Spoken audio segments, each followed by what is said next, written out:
Viennent de recevoir leurs attestations après leur formation. Ces ASP ont été formés par la Gendarmerie nationale et le groupement national des sapeurs-pompiers. La cérémonie a été présidée par le ministre auprès du ministre de l'Intérieur chargé de la protection civile et de la sécurité de proximité, Ndeye Coumba Ndiaye et Mamadou Sakine. Ces agents d'assistance à la sécurité de proximité sont désormais aptes à réguler la circulation. Après 2 semaines de formation dans différents domaines, cette cérémonie consacre la remise des attestations. Nous avons subi une formation en stage de police de la route au niveau de la gendarmerie nationale. Donc c'était un stage de 15 jours et c'était juste pour donc avoir les rudiments nécessaires à la régulation, les rudiments nécessaires au contrôle et avoir également des références sur la sécurité routière.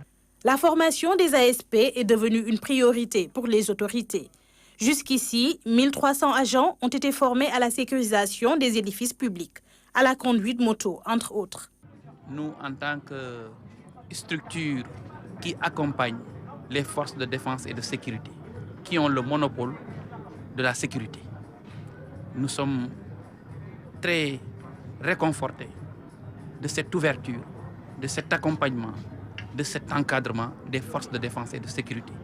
Parce que c'est cela qui va nous capaciter et nous permettre de faire notre travail avec beaucoup de compétences, mais surtout avec beaucoup de responsabilités. À travers ces sessions de formation, l'État cherche à inculquer des valeurs aux agents d'assistance à la sécurité de proximité. C'est vrai que c'est une agence qui a été créée pour renforcer le dispositif sécuritaire géré par les forces régaliennes, pour donner aussi une opportunité d'emploi aux jeunes, pour qu'ils puissent participer à la construction de l'édifice national, mais surtout pour leur inculquer des valeurs civiques.